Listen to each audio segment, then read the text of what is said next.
Allez, on part dans le Gers avec vous, Félix Mathieu. Oui, dans le Gers, avec des agriculteurs qui sont venus voir les gendarmes cet après-midi pour leur dire « Arrêtez-nous ». Action symbolique devant les gendarmeries suite aux gardes à vue de 79 de leurs collègues la nuit dernière après l'intrusion au marché de Rungis.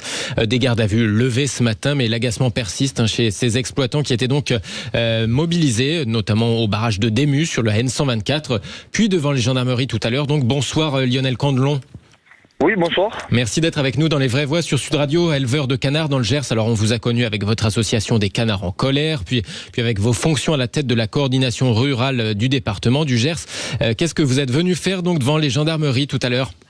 On est venu leur montrer que nous aussi on peut les mettre en garde à vue administrative très facilement, parce qu'on a déjà des engins lourds avec de grosses remorques et on peut y mettre plein de choses dedans. Bon là on l'a pas fait aujourd'hui, on a juste montré qu'on pouvait le faire. Mais ce qui s'est passé à Rungis c'est totalement anormal. On a un organisme qui soi-disant a constaté des dégradations alors qu'il n'y avait rien. On s'est empressé de mettre en garde à vue 79 personnes, dont un président de chambre d'agriculture qui est quand même un élu dans un département, qui est une figure locale. Et on se devait, nous, au niveau du Gers, de symboliser une action et de dire attention, nous aussi, on peut bouger et on peut bouger plus méchamment qu'on le fait aujourd'hui. Vous n'avez pas vu d'agriculteurs foncer dans des barrages malgré les 4 ponts fermés de la Loire. Vous n'avez pas vu d'agriculteurs saccager des véhicules de gendarmerie, ni foncer délibérément sur des gendarmes. Voilà. Donc c'était l'occasion de leur dire bon, au bout d'un moment, s'il y a une colère aujourd'hui, c'est que ça fait 30 ans qu'on ne s'est pas occupé de l'agriculture française, bien au contraire.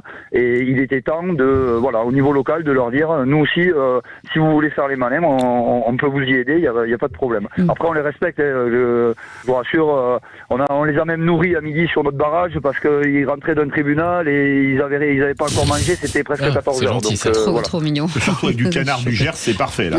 J'ai une question à vous poser. C'était que des produits locaux, je vous rassure, au contraire de tout ce qu'on a trouvé dans des camions, parce que sur le barrage de Démus, on passe à peu près 900 poids lourds par jour en temps normal.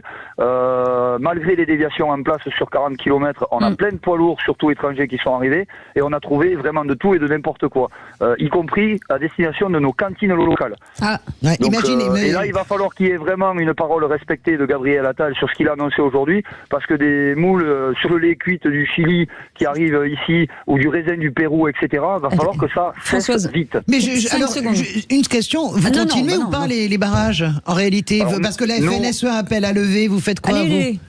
Alors moi je suis pas FNSE, de toute façon notre barrage n'est pas non plus coordination rurale, c'est un barrage qui n'est pas syndical, mais nous le barrage on avait prévu de le lever que lundi matin, donc on le lèvera, pas lundi matin, pardon, samedi matin, donc on le lèvera que samedi matin. Ok. Voilà. Merci beaucoup Lionel Candelon, Merci à vous. éleveur de canards, président du départemental de la coordination rurale dans le Gers. Merci beaucoup Félix Mathieu.